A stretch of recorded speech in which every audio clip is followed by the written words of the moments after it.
Tegas, khilafah dilarang. Tidak boleh ada khilafah di Indonesia. Orang di tempatnya sana aja dilarang, kok di sini mau dikembangkan. Dilarang khilafah.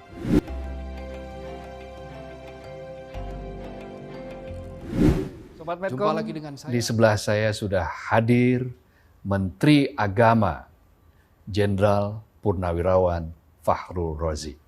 Assalamualaikum Pak Menteri. Waalaikumsalam warahmatullahi wabarakatuh. Ternyata Pak Menteri bukan hanya ketika mengucapkan salam saja semangat, menjawab salam pun juga semangat. Alhamdulillah.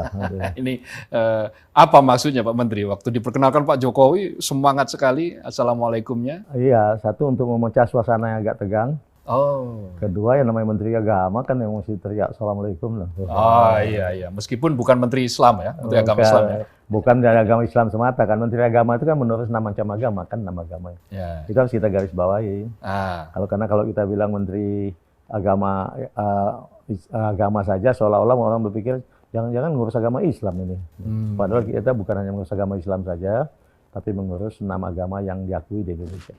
Itu kata-kata kalimat itu memang spontan atau memang keluar dari jiwa yang sudah terbiasa dengan hakikat dengan seperti itu? Iya, di tentara kan kita bergaul dengan segala macam agama dan kita boleh dikatakan satu sama lain sangat mendukung, apalagi kalau dalam pertempuran kan saling melindungi, nggak peduli dia agama apa, jadi sudah terbiasa banget itu. Dan itu yang akan dibawa ya? Oh iya, karena Menteri Agama Republik Indonesia kan tugasnya merumuskan kebijakan di bidang 6 agama itu. Jadi ini kan begitu, ini mungkin sudah pertanyaan kesekian kalinya terhadap Pak Menteri, tetapi mudah-mudahan Pak Menteri nggak bosan untuk menjelaskan ke Sobat Medcom. Salah satu pertanyaan itu kan banyak yang kemudian meragukan. Pak Menteri ini setelah era dulu Pak Alamsyah Ratu Perwira Negara, lalu kemudian sempat juga ada Pak Tarmizi Tahir yang berlatar belakang militer. Tiba-tiba sekarang muncul seorang jenderal, Pak Fakhrul Razi, yang memimpin Kementerian Agama. Bagaimana rasanya diragukan publik ini? Sebagian. Senang kan challenge itu, tantangan. Oh iya? Iya dong. Nggak tersinggung sama sekali? Kenapa tersinggung? Orang kok tersinggung. Kalau makanan saya diambil, tersinggung saya. Inilah, kalau tentara itu kan suka challenge, suka tantangan. Ya saya katakan lah, misalnya daerah tugas ya, di sini ada berapa pertempuran, di sini gawat banget, di sini kurang gawat, pasti semuanya kami rebutan yang digawat ini, karena challenge buat kita kan. Jadi gini kan challenge itu semua. Salah satu challenge-nya adalah tadi bilang misalnya tentara itu pertempuran. Nah, pertempuran apa yang sekarang sedang hendak harus diperangi? Di sini nggak pertempuran lagi, tapi saya ibaratkan dengan begitu. Jadi pada saat pertempuran pun kita selalu pilih tempat yang paling challenge-nya atau tantangannya paling tinggi, besar, pertempurannya paling gawat. Nah, Kementerian Agama sekarang kan berarti bicara tantangan. Tantangan, betul. Tantangan terberatnya apa? Ya, semua tugas kan kita anggap berat untuk kita atasi sama-sama ya. Kalau sekarang kan yang pesan Pak Jokowi khusus masalah deradikalisasi. Cuman saya, Kementerian Agama ini sangat beruntung. Kenapa beruntung?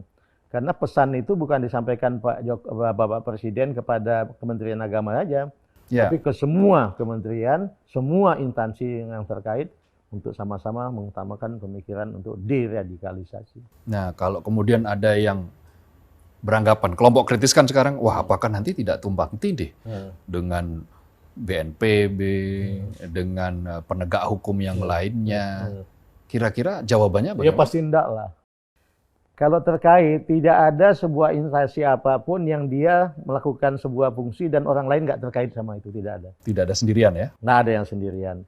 Tapi dalam kaitannya lebih istimewa lagi, karena masing-masing punya fungsi. Contohnya, misalnya Kementerian Agama memiliki dari aspek kurikulumnya, dari aspek mengawasi dan membekali penceramah, dan sebagainya. Polisinya mengambil langkah-langkah dari aspek lain lagi, kalau dia sudah masuk ke ranah hukum, melakukan penindakan hukum. Tentaranya bagaimana? Tentaranya berpikir membenahi ke dalamnya, kemudian juga babinsa aktif di dalam teritorial, memonitor kalau orang ada yang melakukan provokasi di masjid-masjid dan lain sebagainya. Masing-masing ada fungsi kok. BNPT melakukan penangkapan dan kemudian mengusut ke dalam.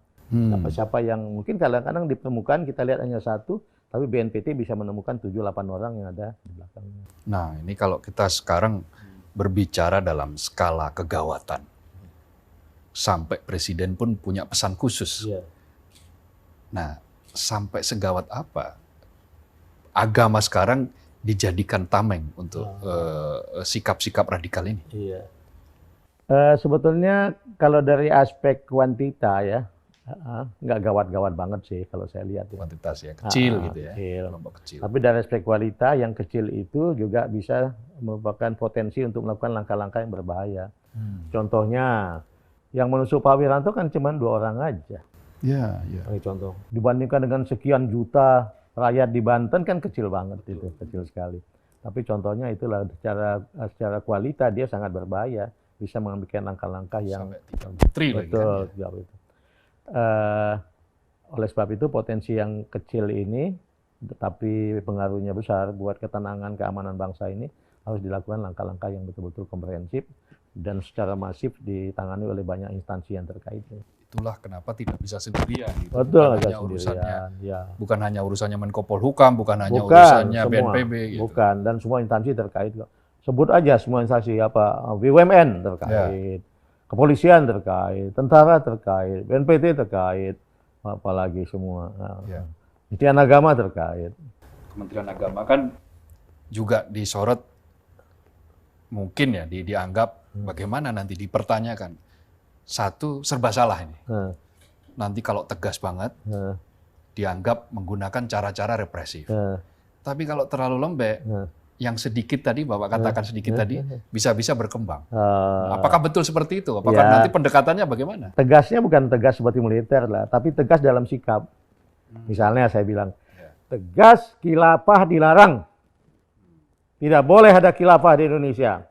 Orang di tempatnya sana aja dilarang, kok di sini mau dikembangkan. Dilarang khilafah. Tegasnya itu bukan langsung tegas mukulin orang, bukan. Tidak ada ruang sedikit. Tidak ada ruang untuk khilafah. Ya. Di mana sebutkan di mana negara dunia yang bolehkan khilafah? Tidak ada. Apalagi di Indonesia yang potensi kerawanannya banyak. Tegasnya begitu-begitu. Jadi bukan. Kurikulum misalnya. Ya. Oh, ini kurikulum ini berbahaya. Ini bisa memancing radikalisme. Hilangkan. Tapi kalau nggak tegas gimana ya? Dihilangkan nggak ya? Gimana ya? Atau kita gimana ya? Tegas kita, hilangkan. Jadi tegasnya itu bukan mukulin orang, bukan nembakin orang. Tapi kalau kemudian ada yang, wah kalau begitu kita nggak ada kesempatan dialog dong. Silakan kalau mau dialog, tapi sikap kita kemudian tegas. Karena dialog terlalu banyak pun pasti ngomongnya. Kalau saya bilang yang ngomong tentang khilafah hanya ada 2 ayat dan 2 ayat itu tidak ngomong tentang khilafah. Sama sekali tidak menyangkut. Ya Pak, tapi menurut penafsiran si ini, menurut katanya, wah itu Pak, itu terlalu panjang. Oke ya, selesai kamu dialog. Tidak boleh di Indonesia ada khilafah. Selesai. Karena kalau dialog aja nggak akan putus-putus. Kita harus ada ketegasan sikap. Khilafah itu berbahaya. Semua nation state mengatakan semua rakyatnya harus setia kepada nation state itu aja. Tidak ada setia kepada negara lain. Nah, itu selesai. Nah, Jadi tegasnya di situ. jadi bukan dalam pengertian represif langsung tangkap. Kalau nangkap bukan pengertian agama. Pengertian agama nanti yang nangkap kan polisi atau BNPT. Nah, Polisi yang nangkap yang langsung punya melanggar hukum, BNPT mengusut apa jaringan di bawah itu. nah selama ini kan kita bicara Iya. tentang potensi tadi, meskipun sedikit dia berbahaya, tetapi kalau dibiarkan kan bisa membesar. Oh iya, dan Nah. membahayakan bagi keamanan bangsa Indonesia.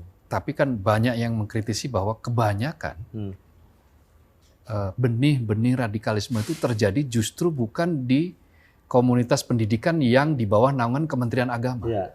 Bahkan di luar itu. Iya. Kayak seperti misalnya universitas. Iya. Itu banyak ditemukan di universitas-universitas umum. Iya. Nah, bagaimana mensinergikan ini? Kalau dari aspek Kementerian Agama, sih banyak channelnya, tapi khusus dari Kementerian Agama. Ya. Kita juga bisa melakukan pembinaan dari akses-akses kita kepada universitas itu ya. Tapi kalau sudah kepada tempat-tempat yang di luar jangkauan kita kasih referensi aja kepada aparat hukum untuk lakukan. Tapi pada saat tertentu kan dia sholat di masjid. Biasanya pembekalan begitu mulai di masjid. Kalau masjid masih di area kita kan, kita masih bisa berbuat banyak di masjid. Kami dalam waktu dekat ini niat akan melakukan penataran lagi kepada pengurus-pengurus masjid. Pengurus ya? Iya, pengurus masjid. Dan akan segera kita mulai. Dan dia sehingga menjadi ikut, atau kita tekankan Anda ikut bertanggung jawab kalau ada apa-apa, radikalisme dimulai dari masjid Anda. Anda tidak bisa mengatakan nanti, wah kan bukan saya yang memberikan ngomong itu kan bukan saya, tapi Anda sebagai sebagai pengurus masjid, Anda ikut bertanggung jawab karena Anda yang mengundang mereka. Kalau untuk kemarin kan sempat heboh Kementerian Agama yang lalu, yang akhirnya dianulir lagi tentang sertifikasi para dai dan seterusnya, karena diduga ada beberapa dai-dai yang kerap menyuarakan hal-hal yang dianggap bertentangan dengan ideologi negara. Mau diteruskan atau tidak? Saya mau teruskan penataran dai. Penataran dulu ya. Siapa yang mau silakan, yang nggak mau nggak apa-apa. Jadi penataran dulu. Penataran. Dengan demikian kita punya tahu bahwa kita udah menyebarkan ide-ide tentang Pancasila itu ke banyak dai. Menyebarkan isi ide-ide tentang diradikalisasi ke banyak dai-dai itu sudah ada cara kita. Dia mau ikut boleh, yang nggak mau ikut nggak apa-apa. Dan nggak ada pengaruh apa-apa. Tapi paling nggak kita tahu bahwa sini sudah pernah mendapat penataran. Kalau tadi bicara challenge, kan berarti latar belakang banyak orang kemudian sebagian orang ada yang kemudian takut. Wah ini jangan-jangan nanti kita kembali kepada era Orde Baru. Menterinya sama, diambil dari militer gitu kan, seperti kayak Pak Alamsyah. Lalu kemudian, wah tindakannya nanti juga akan sama. Nah terhadap pihak-pihak yang takut-takut ini, garansi Pak Menteri apa? Mungkin dia takut karena lihat waktu alisnya tebal, gitu. Menakutkan gitu ya. Itu saya bilang tadi, kita nggak ada langkah-langkah. Kalau ditanyakan apa langkah-langkah apa? Nggak ada, menghimbau. Ya. Menghimbau. Cuman menghimbau aja, iya. Kemudian menghimbau, kemudian mengingatkan, memberitahu, menurut kita nggak boleh itu. Kalau dia masih juga Pak, nah bukan bidang saya lagi, itu bidangnya polisi, bidangnya aparat hukum. Kalau dia sudah sampai kepada terus berulang melakukan ujaran kebencian, memprovokasi kegiatan-kegiatan kriminal, ya udah itu bukan kita polisi. Oleh sebab itu saya katakan sekarang kita menjadi lebih enak karena semua instansi harus terlibat di dalam upaya-upaya deradikalisasi ini. Jadi sekarang itu dari aspek pemerintah. Dari aspek masyarakat kan, misalnya di Islam. Di Indonesia ada 2 ormas Islam yang sangat besar. Nahdlatul Ulama dan Muhammadiyah. Apa upaya-upaya yang akan dilakukan? Biasa aja kan. Nggak usah dibuat gitu. Pastilah saya datang MUI, NU, Muhammadiyah, organisasi Kristen Protestan, Kristen Katolik, Hindu, Buddha. Udah banyak, sudah pada ngundang itu kan. Ya. Atau mungkin diundang kiai gitu, kiai tokoh-tokoh masyarakat. Kalau itu ya juga ada, tapi atau akan mengundang atau ini dalam waktu dekat. Nanti ada beberapa tahap-tahapnya. Kalau kiai-kiai yang terkait dengan masalah tadi, kalau tenaga-tenaga pengajar di mana di sekolah-sekolah pasti. Dan kami juga punya penyuluh PNS, penyuluh non PNS kan juga ada ribuan itu. Nah itu pasti kan kita lihat kembali. Mana yang sudah terpapar misalnya langsung kita hentikan. Kalau yang enggak ya lanjut dan kita usahakan dia supaya lebih aktif. Jangan dia sudah kita kasih, mohon maaf ya, kita bayar dia untuk menjadi penyuluh lapangan, udah dikasih gaji. Kamu nyuluh nggak? Nyuluh Pak. Berapa sering? 3 bulan yang lalu saya di sana Pak. Loh, berapa bulan sekali dong? Misalnya begitu ya. Kamu aktif. Kalau perlu tiap hari kamu ada di masjid. Sambil ya cari makan juga ya, tapi subuh kamu ada di masjid. Di situ tugas kamu menyuluh. Kalau jadi penyuluh kita kasih duit, tapi penyuluhnya cuma 3 bulan sekali ya nggak bergunanya. Nah, ini juga kita efektifkan banget. Mulai diefektifkan lagi. Iya. Yang lalu juga udah diefektifkan, tapi kita dorong lagi lebih efektif. Lebih efektif lagi. Nah, sumber dari embrio radikalisme kan juga muncul dari menurut berbagai penelitian. Itu dari guru. Iya. Ada juga yang dari ceramah agama. Terhadap mereka-mereka ini, apa himbauan Pak Menteri? Ya, kalau tadi saya bilang kalau guru kan pada saat kita seleksi mulai kurikulumnya, termasuk menyeleksi gurunya. Itu kita lakukan itu. Kemudian kalau di penceramah-penceramah tadi saya bilang, kalau dia ngomong aneh-aneh, ya kita kasih ingatkan. Kalau dia juga masih, kita ajak diskusi sebentar. Kalau juga tetap masih, ya udah. Kita bilang kepada teman polisi, udah ini sudah melakukan ujaran kebencian berulang-ulang, saya kira udah pantas untuk ditindak. Jadi enteng-enteng saja semua. Nggak ada yang berat itu ya? Nggak ada yang berat seperti Pak Fahru langsung gebukin orang, mengumpulkan anggota, wah gitu. Janganlah. Dan memang Dari dulu pada saat kita tentara pun kita nggak gebukin orang kok. Nah, mungkin karena orang kaget ketika Jenderal Menteri. TNI Fahrul Razi. selain Wah. itu ketika menyapa, Assalamualaikum. Wah. Harus kan semangat. Itu semangat ya. Islam itu penuh semangat. Islam, Islam itu tidak loyo. Wah. Islam tidak loyo, Islam semangat. Penuh semangat. Islam Dan itu Islam itu damai. punya jiwa damai, punya jiwa toleransi yang tinggi dan selalu kokoh di bawah negara kesatuan Republik Indonesia. Sekarang kan embrionya radikalisme kan biasanya dimulai dari intoleransi. Menurut Pak Menteri, pengamatan sekilas Pak Menteri, apa sih sebetulnya yang menyebabkan sekarang intoleransi disebut-sebut meningkat itu dari berbagai macam survei itu? Ya, kalau saya lihat lebih banyak ngomong tentang masalah pendirian rumah ibadah. Dipicu oleh itu ya. Itu. Tapi saya dengan teman-teman sikapnya sama. Kita harus melihatnya case by case ya. Nggak bisa kita generalisasikan. Tetapi yang paling utama, kita tidak boleh hanya melepaskan kepada pendapat di bawah itu. Kelompok-kelompok masyarakat yang di bawah. Iya. Kalau dia bilang nggak boleh, kita harus usahakan untuk datang, tanya. Nggak bolehnya kenapa? Apa nggak bisa dimusyawarahkan? Oke, saya tanya Anda, kenapa nggak boleh sih? Iya Pak, dia cuma ada 5 kakak di sini. Tapi membangun gereja sebesar begini, katakanlah. Oke, sekarang boleh nggak kalau gerejanya nggak sebesar gitu? Hanya kecilan sedikit untuk dia. Ya kalau gitu boleh Pak. Nah, misalnya seperti itu. Tapi belum tentu semudah itu. Tapi paling utama menurut saya ada dialog. Ya. Nggak boleh kita juga yang ada di level yang lebih atas, begitu mereka bilang nggak boleh, selesai. Nggak boleh. Kita harus ada upaya-upaya untuk mencoba mengajak dialog. Dan itu saya kira langkah yang lebih baik ke depan. Jadi meskipun tegas di ini, toh ruang dialog tetap tetap. digaransi. Tegas itu kan? bukan berarti menutup ruang dialog. Ya, itu tadi yang mungkin beberapa kalangan kan sempat khawatir. Sampai ada kemudian seorang tokoh yang menyebut, ya sudah ganti saja Kementerian Agama menjadi kementerian, bukan orangnya maksudnya. Kementerian Agama diganti menjadi Kementerian Radikalisme, anti radikalisme. Itu karena mungkin juga ada ketakutan atau berupaya untuk nakut-nakuti juga. Tapi ini Dan itu saya dengan gitu-gitu udah ketawa aja karena yang semua teman-teman aja kok. Semua misinya sama. Nggak ada masalah apa-apa. Ketemu pasti ketawa bahaha. Teman-teman semua. Misinya sama kita kok. Bagaimana membangun umat, bagaimana membangun bangsa, bagaimana membuat pemeluk agama lain merasa tenang hidup di Indonesia. Orang bangga kan bahwa Indonesia ini luar biasa. Islam di Indonesia Islam yang sangat luar biasa. Bisa mewadahi, membuat pemeluk agama lain merasa nyaman. itu yang itu harus kita bangun. Itu yang pertama kali diproklamirkan oleh Pak Fahrul Razi dengan mengatakan saya Menteri Agama Republik Indonesia. Bukan Menteri Agama Islam loh ya. Iya, dia bukan diangkat Fahrul Razi Menteri Agama Islam, bukan. Fahrul Razi Menteri Agama Republik Indonesia. Dia mengurus bukan hanya agama Islam, tapi termasuk agama-agama lain yang diakui pemerintah, yaitu ada 6 agama. Jadi biar mereka juga merasa nyaman. Iya, gitu kayak gitu. Jadi kalau ada yang bilang merasa, waduh ini kami yang mayoritas, waduh agak gimana dong nanti? Yang minoritas?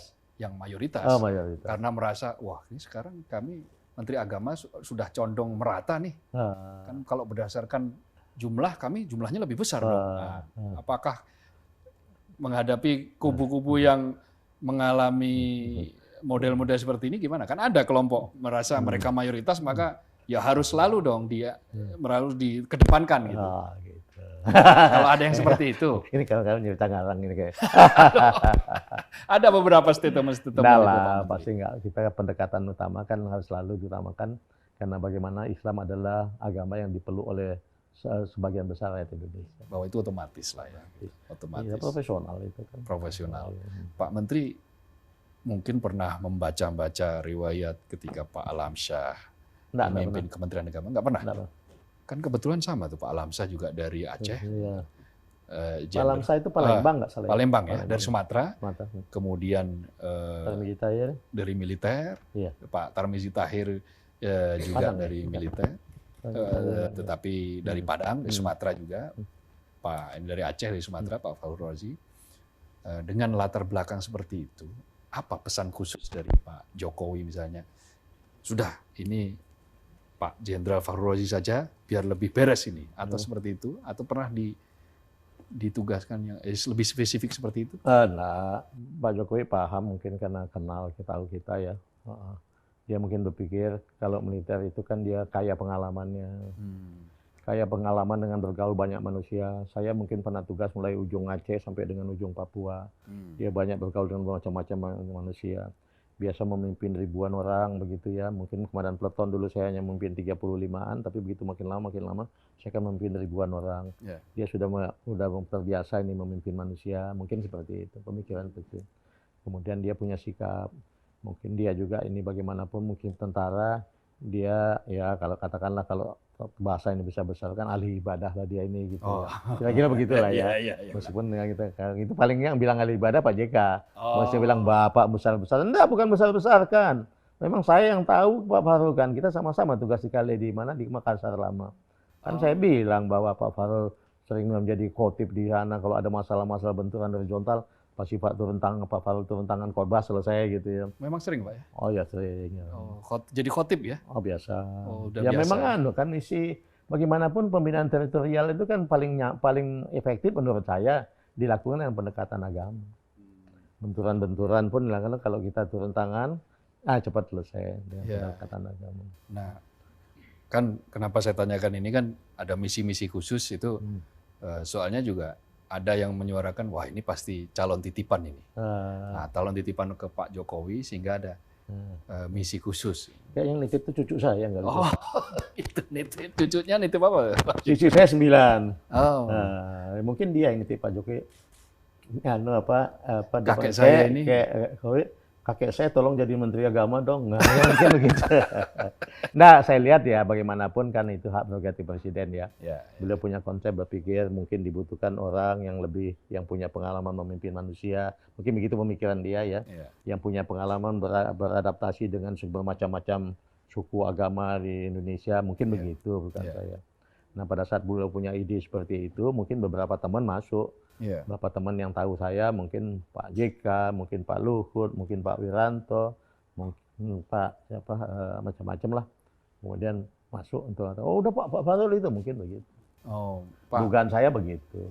Kedekatan Pak Farul dengan Pak Luhut, dengan Pak JK itu sangat dekat ya. Pak Wiranto. Pak Wiranto, kalau Pak Wiranto ya. Kan kita bergaul kan sudah lama semua. Termasuk dengan Pak JK, Pak Luhut ya. Pak Luhut. Persinggungan dengan Pak JK di Makassar. Kalau dengan Pak Luhut? Tapi ke Makassar kan kemudian nggak berhenti di situ aja. Masa orang mau kenal ke Makassar kemudian selesai begitu aja. Ketemu lagi di mana-mana kan ketawa-ketawa. Ya. Jadi kalau dengan Pak Luhut juga masih. Pak Luhut kan mulai di akademi sama-sama satu angkatan. Satu angkatan ya dengan Pak Luhut. Jadi. Pak Wiranto sama-sama dulu. Iya. Jadi mungkin ya boleh jadi. Beliau yang memberikan rekomen, mempromosikan. Ya biasa kalau orang mempromosikan dia lebih-lebihkan mungkin ya. Mungkin saya pernah khotib di sana 5 kali, dia bilang 10 kali mungkin gitu kan. Siapa tahu juga. Tapi yang intinya tugas sudah diberikan, takdir sudah menghinggapi ke Pak Farul Razi untuk menjadi seorang Menteri Agama. Nah, ini terkait tadi ada cucu, ada ini. Ini ada pertanyaan menarik dari Anda, Sobat Medcom, dari netizen. Ini ada dari John Baptista Aryo, dari @Baptista Aryo. Pertanyaannya begini, bagaimana strategi dan program Bapak untuk pendidikan agama yang tepat bagi anak-anak nih maksudnya, agar terhindar dari kekeliruan penafsiran agama dan keberagaman suku bangsa Indonesia? Kalau paling utama, kalau saya menggarisbawahi, pegang bahwa agama itu rahmatan lil alamin. Rahmat bagi alam semesta. Jadi kalau kamu mendapat ajaran agama yang mengajak bermusuhan, mengajak bertentangan satu sama lain, pasti salah itu, jangan ikuti. Pasti bukan agama itu. Pasti bukan pengajaran agama yang betul. Meskipun dia sampaikan dengan katakanlah dengan bahasa yang sangat meyakinkan, mohon maaf lagi ya, mungkin dengan bahasa Arab yang pasti salah. Kalau dia tidak membawa rahmat, malah membawa petaka atau mudarat, pasti salah. Nah, ini sekarang bicara yang agak-agak ringan ya. Siapa sih sosok yang menginspirasi Pak Farul Razi untuk semua prinsip hidup, untuk prinsip hidup, jalan karir yang sekarang Pak Farul ikuti?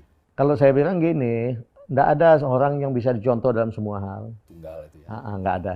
Kita harus mencoba mencontoh. Katakanlah Rasulullah. Banyak saya contoh Rasulullah. Tapi dulu kan Rasulullah juga nggak ada komputer misalnya.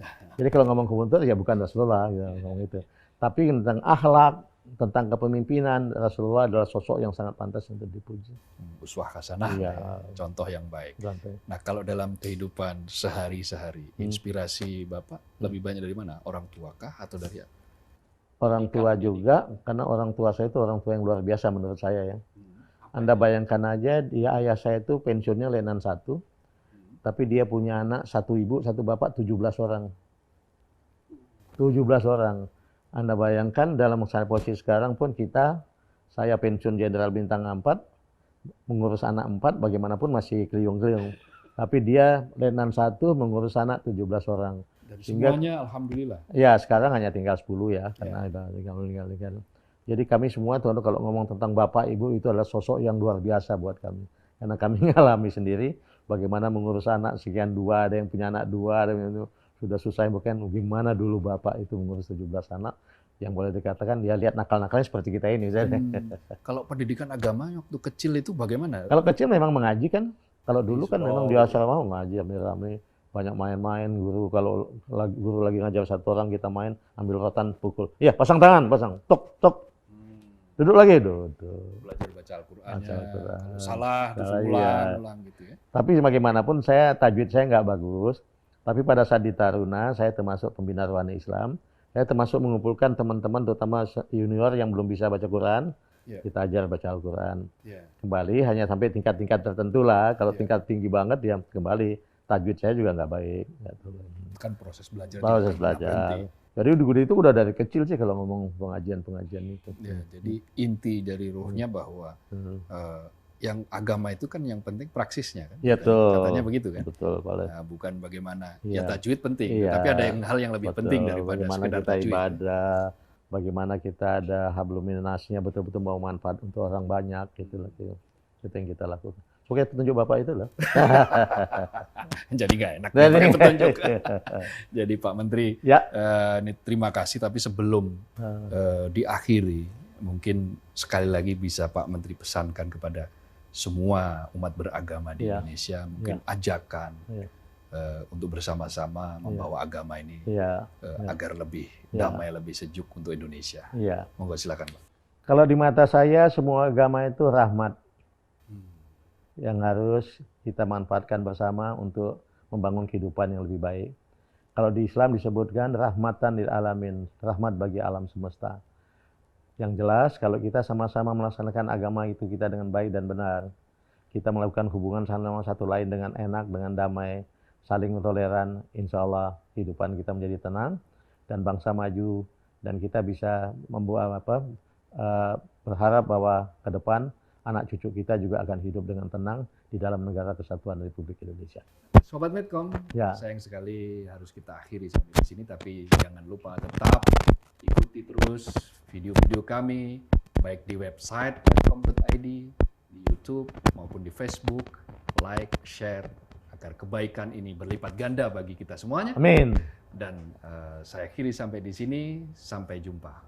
Assalamualaikum warahmatullahi wabarakatuh. Waalaikumsalam. How should we do